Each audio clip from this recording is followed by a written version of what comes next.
ይህ በአሁኑ ሰዓት በዓለም ላይ እጅግ አደገኛና ወሳኝ ቦታ ነው። በየቀኑ ግጭቶችና ውጥረቶች እየጨመሩበት ያለ ቀጠና ከ3 ዓመታት በላይ በከባድ የእርስ በርስ ጦርነት የምትታመሰው ሱዳን እንመልከት። ከሱዳን በስተምስራቅ ደግሞ የአፍሪካዋ ሰሜን ኮሪያ ተብላ የምትጠራው ኤርትራ ትገኛለች። በዓለም ላይ ካሉ እጅግ ጨቋኝ አምባገነን ስርዓቶች አንዱ እዚህ ይገኛል። ከኤርትራ በስተደቡብ በጎሳና በዘር ግጭቶች የምትናጠው ኢትዮጵያ አለች። ከጥቂት ዓመታት በፊት ከኤርትራ ጋር በነበረ ደም አፋሳሽ ጦርነት ከግማሽ ሚሊዮን በላይ ሰዎች አልቀዋል። ከኢትዮጵያ በስተደቡብ ደግሞ የዓለም ትኩረት የሆነችው ሶማሊያ ትገኛለች። ዛሬም ድረስ በመከፋፈልና እስራኤል የሶማሊላንድ ነጻነት እውቅና በመስጠቷ ምክንያት ከፍተኛ ውጥረት ውስጥ ናት። እነዚህን የአፍሪካ ሀገራት ትይዩ ስንመለከት ደግሞ የመን ትገኛለች። ለአስራት ዓመታት በዘለቀው ውስብስብ ግጭት ውስጥ የምትገኝ ሀገር ነው። ነገር ግን በእነዚህ ሁሉ ውጥረቶች እና ውስብስብ ግጭቶች መሃል አንዲት ትንሽ ነገር ግን እጅግ የተረጋጋች ሀገር ትገኛለች። እሷም ጅቡቲ ናት። ጅቡቲ የህዝብ ቁጥሯ አነስተኛና የተፈጥሮ ሀብቷ ውስን የሆነ ደሃ ሀገር ብትሆንም ዛሬ የዓለም ታላላቅ ሀያላን ሀገራት በግዛቷ ላይ የጦር ሰፈራ ለመገንባት እርስ በእርሳቸው ይፎካከራሉ። ጅቡቲ ዛሬ የዓለም ጦር ሰፈራ ተብላ ትጠራለች። በአፍሪካ ውስጥ ትልቁ የአሜሪካ የጦር ሰፈራ የሚገኘው እዚህ ነው። ከዚህ የአሜሪካ ጦር ሰፈራ ጥቂት ኪሎ ሜትሮች ራቅ ብሎ ደግሞ ከቻይና ግዛት ውጭ የመጀመሪያው የሆነው የቻይና ጦር ሰፈራ እዚህ ይገኛል። በተመሳሳይ መልኩ ከጃፓን ውጭ ብቸኛው የጃፓን ጦር ሰፈራ የሚገኘው እዚሁ ጅቡቲ ውስጥ ነው። ይህ ብቻ አይደለም። እንደ ፈረንሳይና ጣሊያን ያሉ የአውሮፓ ሀገራት ግዙፍ የጦር ሰፈሮች እንዲሁም እንደ ጀርመን፣ ስፔን፣ ኳተር፣ የተባበሩት አረብ ኤሚሬትስ እና ሳውዲ አረቢያ ያሉ ሀገራት ወታደራዊ ቡድኖች እና ትናንሽ ሰፈሮች ይገኛሉ። ለመሆኑ ብዙዎቻችን ስለ እሷ ምንም የማናውቃት ይህች ትንሽ ሀገር ሚስጥሯ ምንድነው? ለምንስ ነው ይህች ትንሽ የአረብ ሀገር የዓለም ሀያላን ጦር ሰራዊት መከማቻ ለመሆን ያበቃችው? ዛሬ የጅቡቲን ሙሉ ታሪክ እና ሚስጥሯ ጉዞ በጥልቀት እንመለከታለን። ታሪኩን በሚገባ ለመረዳት ወደ ኋላ 200 ዓመታት ተመልሰን የመካከለኛው ምስራቅ ካርታ መመልከት ይኖርብናል።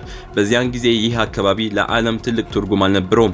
ምናልባት ለምን ብላችሁ ተጠይቁ ይሆናል። ምክንያቱም በዚያን ጊዜ ገና ዘይት አልተገኘም ነበር። እንዲሁም አሁን የምናውቀው ወሳኝ የንግድ መስመር አልተፈጠረም ነበር። በመካከለኛው ምስራቅ ደቡባዊ ክፍል ባበል አልመንደብ ተብሎ የሚጠራው የውሃ መስመር አለ። በዚያ ዘመን ይህ መስመር የህንድ ውቅያኖስ ከቀይ ባህር ጋር የሚያገናኝ ቢሆንም የቀይ ባህር መጨረሻ ግን ዝግ ነበር። የትም የማይወስድ የሞተ ጎዳና ነበር። ነገር ግን በ19ኛው ክፍለ ዘመን አጋማሽ ላይ የመካከለኛው ምስራቅና የዓለምን መልክ ለዘላለም የቀየረ አንድ ትልቅ ክስተት ተከሰተ። ፈረንሳይ በግብጽ በኩል የታላቁን የስዌዝ ቦይ ቁፋሮ አከናወነች። የስዌዝ ቦይ የምስራቁን ዓለም ከምዕራቡ ጋር በቀላሉ የሚያገናኝ በዓለም ላይ እጅግ ወሳኝ የውሃ መስመር ሆነ። ከዚያ በፊት መርከቦች ወደ አውሮፓ ለመድረስ አጠቃላይ የአፍሪካን አህጉር በደቡብ በኩል ዙረው ረጅም ርቀት መጓዝ ነበረባቸው።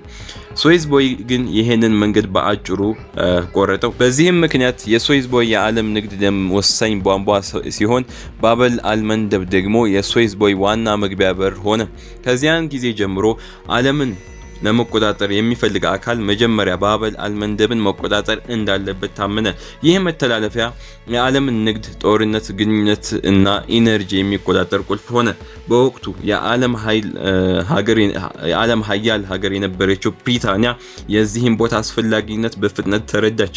ወዲያውኑ በየመን ደቡባዊ ክፍል የምትገኘውን የኤደን ከተማን ተቆጣጠረች። ከዚያም የባህር ኃይል ሰፈራ እና የክትትል ማዕከል በመገንባት ከህንድ እና ከአሲያ ወደ አውሮፓ የሚያጓጉዘውን ንግዷን አስተማመነች። ብሪታንያ የቀደመች ብትሆንም ብዙም ሳይቆይ ፈረንሳይ በሶማሊያ ሰሜናዊ የባህር ዳርቻዎች ላይ ቁጥጥሯን ዘረጋች። ጣሊያንም በኢትዮጵያና በኤርትራ በኩል መሬቶችን ያዘች። በዚህም 3 ታላላቅ ቀኝ ገዢዎች በቀይ ባህር እና በባበል አልመንደብ ዙሪያ ተፋጠጡ። ዛሬ ጅቡቲ ብለን የምንጠራት ሀገር በወቅቱ የፈረንሳይ ሶማሊላንድ ተብላ ትጠራ ነበር። ፈረንሳይ ይህችን መሬት የፈለገችው ልክ እንደ ብሪታንያ የንግድና የጦር መርከቦቿን ጉዞ ለማረጋገጥ ነበር። ጊዜው እያለፈ ሲሄድና የዓለም ካርታ ሲቀየር የፈረንሳይ የቀኝ ግዛቶች በዓለም ጦርነት ምክንያት መፈራረስ ጀመሩ። ሆኖም ግን ፈረንሳይ ይህችን ስትራቴጂያዊ መሬት ለመልቀቅ አልፈለገችም ነበር። ነገር ግን የጅቡቲ ህዝብ ነፃነቱን ለማግኘት ከፍተኛ ተቃውሞና ትግል አደረገ። በሁለተኛው የዓለም ጦርነት ምክንያት ወታደራዊና ኢኮኖሚያዊ አቅሟ የደከመው ፈረንሳይ ይህንን ስትራቴጂያዊ ቦታ ማጣት ባትፈልግም የህዝቡ ነፃነት ፍላጎት አይሎ በመጨረሻ በ1977 እንደ ኤሮፓያን አቆጣጠር ጅቡቲ በይፋ ነፃነቷን አወጀች። ነፃነት ከተገኘ በኋላ ግን ሁኔታው ቀላል አልነበረም። በ1977 የወጡ ዘገባዎች እንደሚጠቁሙት ጅቡቲ ነፃ ስትወጣ ወታደራዊ ኃይል አልነበራትም። ለእርሻ የሚሆን መሬቷም ከ1 ስኩዌር ማይል 2.5 ኪሎ ሜትር አይበልጥም ነበር። በሀገሪቱ ከአሸዋ ከጨውና ከ2000 ግመሎች ውጭ ምንም አይነት ተፈጥሯዊ ሀብት አልነበራትም። በዚህ አስቸጋሪ ወቅት ፈረንሳይ በድጋሚ ብቅ አለች። አሁን ነፃ ሀገር እንደሆናችሁ አውቃለሁ፣ ነገር ግን አንድ የምሰጣችሁ እቅድ አለኝ አለች። ፈረንሳይ የጅቡቲን ደህንነትና የመከላከያ ኃይል አለመኖር እንደ አጋጣሚ ተጠቀመችባት።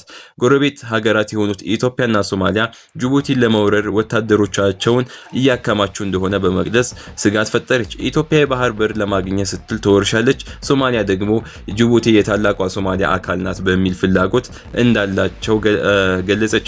ፈረንሳይ ወታደሮቼ እዚህ እንዲቆዩ ከፈቀዳችሁ ከእነዚህ አደጋዎች እጠብቃችኋለሁ፣ እንዲሁም የገንዘብ እርዳታ አደርጋለሁ የሚል ሐሳብ አቀረበች።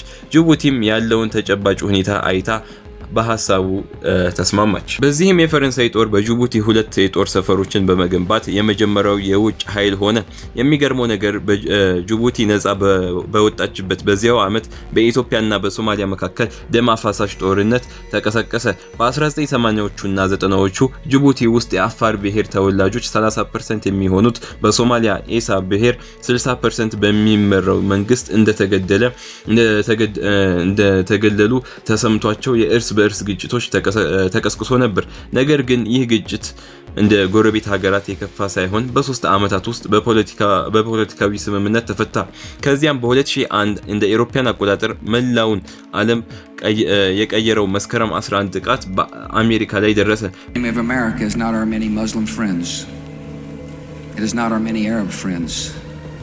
Our enemy is a radical network of terrorists and every government that supports them. ፕሬዚዳንት ጆርጅ ቡሽ በሽብርተኝነት ላይ ጦርነት ሲያውጁ ጅቡቲ ለአሜሪካ እጅግ አስፈላጊ ስትራቴጂያዊ ቦታ ሆነች።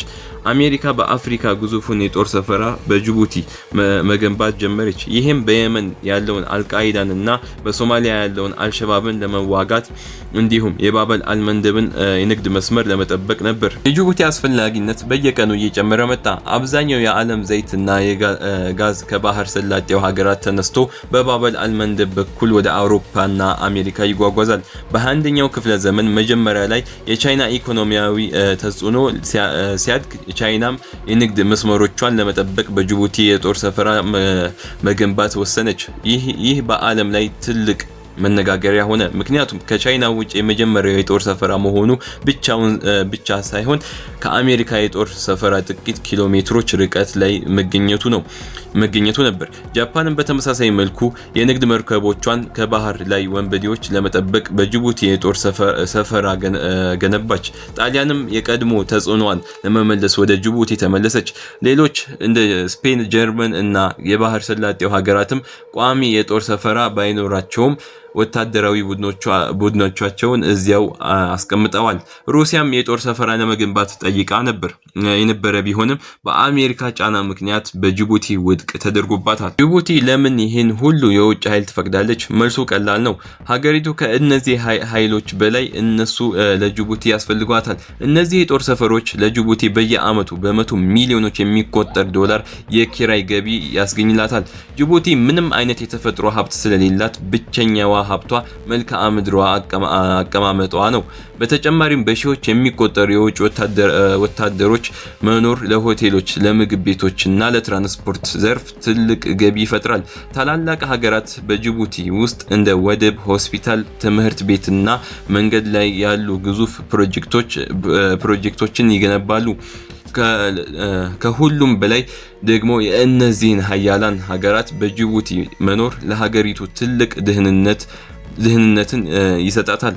ማንኛውም ሀገር ጅቡቲን ለመውረር ቢሞክር በውስጧ ካሉ ታላላቅ ሀያላን ጋር እንደሚጋጭ ያውቃል። ይሁን እንጂ የጅቡቲ እውነታ በውጭ እንደሚታየው ሁልጊዜም ብሩህ አይደለም። በዛሬው ጊዜ ጅቡቲ እንደ 1 ሚሊዮን ገደማ ህዝብ የሚኖር ሲሆን አብዛኛው ህዝብ በከፋ ድህነት፣ በስራ አጥነትና በመሰረታዊ አገልግሎቶች እጥረት ይሰቃያሉ። በሀገሪቱ ውስጥ ከፍተኛ የሆነ ሙስና ያለ ሲሆን ጥቂት ባለስልጣናት ብቻ ተጠቃሚ የሚሆንበት ስርዓት ሰፍኗል። በፖለቲካው ረገድም ለ25 ዓመታት ያለ እውነተኛ ምርጫ እና ያለ ነፃ ሚዲያ ሀገሪቱን የሚመሩ ፕሬዝዳንት ይገኛሉ። ህዝቡ ከድህነቱ በተጨማሪ በየሰዓቱ የሚረብሹ የጦር አይሮፕላኖች ድምጽ እና አልፎ አልፎ በሚከሰት የድሮን አደጋዎች ለስቃይ ተደርገዋል።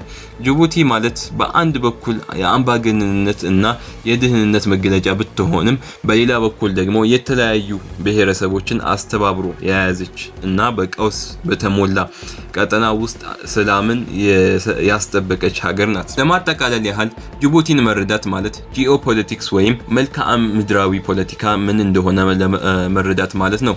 ይህች ትንሽ ሀገር በታላላቅ ሀያላን መካከል የምታደርገው ሚዛናዊ ጉዞ እና አደገኛ በሆነ ቀጠና ውስጥ የምትከተለው የህልውና ስልት እጅግ የሚደነቅ ነው።